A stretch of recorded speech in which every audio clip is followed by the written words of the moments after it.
To get into this video, let me start with a question for you. If you had $8 billion, what would you do with it? In this video, I'm going to show you what Chuck did. And if you're wondering, who is Chuck? Here is a 2014 Forbes article all about him. Chuck has set an example, Buffett said Tuesday, while presenting Feeney with the Forbes 400 Lifetime Achievement Award for Philanthropy. It's a real honor to talk about a fellow who is my hero and Bill Gates' hero. He should be everybody's hero. And here is a follow-up article from Forbes from this week, exclusive: the billionaire who wanted to die broke is now officially broke. Now, as I tell this story, I want you to be honest with me. I'm going to give you the real life story of two people, and I'd love you to put in the comments down below which one of these two you most relate and aspire to. The first person is Robert Miller. The second person is Chuck Feeney. Way back in the 1950s, the two of them, who are friends, started a small business out in Asia selling duty-free liquor to US servicemen. So basically they pioneered duty-free shopping. They had some early success, and so in November 1960, they set up DFS, which is the duty-free shoppers group. First they started in Hong Kong, and then they went on to airports all around the world and their DFS gallerias. And then over the next 60 years, DFS grew until it was making them hundreds of millions of dollars a year. So what did they do with all that money? Well, let's start with Robert Miller. Here he is in the Forbes rich list. He's today worth $5.6 billion, and he's still living in Hong Kong. Having said that, as well as having his luxury home in Hong Kong, he's got another one in New York, another one in Paris, and another one in Switzerland. He's also got a 14,500 hectare estate in Yorkshire, England. And all his three daughters have married into either wealth or royalty or both. Pierre married Christopher Getty, who is the grandson of the oil baron Jean-Paul Getty. Alexandra married Prince Alexander von Fürstenberg of Germany. And Marie Chantal married Prince Pavlos. He's the son of the Princess of Denmark and the former King of Greece. And that makes her both the Princess of Denmark and the Crown Princess of Greece. Robert, with all of his money, he paid for their wedding reception, which was hosted by the Queen of England, and then also the wedding itself, which was at Hampton Court. Vanity Fair called it probably the most extravagant pre-wedding and wedding reception England has ever seen. And not just content being a billionaire entrepreneur and a socialite and a very generous dad, Robert went on to break sailing records on his sailing boat together with his new son-in-law Prince. First, they broke the record for the fastest crossing of the Atlantic on a monohull. Then a few years later, he broke a record going from west to east, one that had been standing for over 100 years, while at the same time winning the Rolex Transatlantic Challenge. Okay, so how does Chuck Feeney compare? Well, until 1996, most people around the world knew very little about Chuck, even though he had the same 40% shares in DFS that Robert did, other than the fact that he flew economy and he would carry all of his papers on a plastic bag just to be able to economize. Then in 1996, news came out that LVMH was going to be buying over Chuck and his lawyers' shares in DFS, and they were going to buy those shares for $2.47 billion. Robert Miller wasn't happy about this, so he decided to go to court, and that's when everyone found out for the first time Chuck no longer owned his shares in DFS.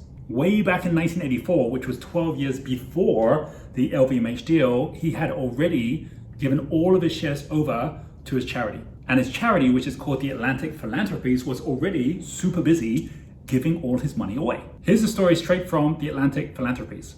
A disagreement with DFS partners about the LVMH deal was heading to court, which meant Feeney's philanthropic secret would soon be revealed.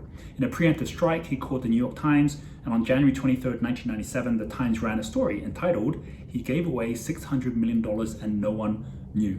And that changed Atlantic forever. Over the last 15 years, a businessman from New Jersey has given away more than $600 million to universities, medical centers, and other beneficiaries, but has done it in such secrecy that most recipients never learned who their benefactor was. And after word got out, Chuck became known as the James Bond of philanthropy. He set the goal of giving away all of his money before he died, and he called this giving while living. And here is his charity's book on his philosophy. It has in it an introduction, which is from Stephen Bertoni, the senior editor at Forbes, and I'm going to read this to you. In the summer of 2012, Bill Gates sent Forbes a tip.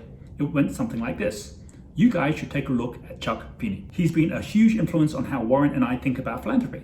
Warren was, of course, Warren Buffett, the legendary investor partnering with Gates on the Giving Pledge, a bold campaign to coax the world's richest to donate at least half of their wealth before or upon their deaths. So, as Gates suggested, we looked into Chuck Feeney. We discovered a character we would later call the James Bond of philanthropy, an entrepreneur who had traveled the globe, often in a clandestine operation, to donate virtually all his self-made fortune to causes like education, health, human rights, and healthy aging. Few people have given more than Feeney, and no one had gifted away their wealth so completely while still living. So now fast forward to today and what happened this week. This week, his charity, having spent all its money, has finally closed its doors for good. And while that earlier New York Times article talked about 800 million he'd given away, over his entire lifetime, he has now given away $8 billion. And here's where it's gone. 3.7 billion to higher education, 870 million to human rights groups, and the rest to health equality, racial equality, social equality, and economic equality. Here's an article from The Guardian. As he signed papers to formally dissolve the foundation, Feeney, who is in poor health, said he was very satisfied with completing this on my watch. From a small rented apartment in San Francisco, he had a message for other members of the super rich. To those wondering about giving while living, try it. You'll like it. Wealth brings responsibility, he often said. People must define themselves or feel a responsibility to use some of their assets to improve the lives of their fellow humans, or else create intractable problems for future generations. And you know, with all the challenges we've got in the world today, this is more relevant now than ever. Feeney was influenced by Andrew Carnegie's essay, The Gospel of Wealth, with his declaration that the millionaire will be but a trustee for the poor. Oshley, who has worked for Feeney for more than 30 years, said his boss had once tried to live a life of luxury, but it didn't suit him. He had nice places, nice things. He tried it on, and it wasn't for him. He doesn't own a place. He doesn't own a car. The stories of his frugality are true. He does have a $10 Casio watch and carries his papers in a plastic bag. That's him. That's what he felt comfortable with, and that's really who Chuck has been. Now, I know with growing wealth equality today, billionaires have a bad name. And this crisis had brought out many Bill Gates bashers. But all the same, the Giving Pledge, which was set up by Bill Gates and Warren Buffett, has attracted over 210 people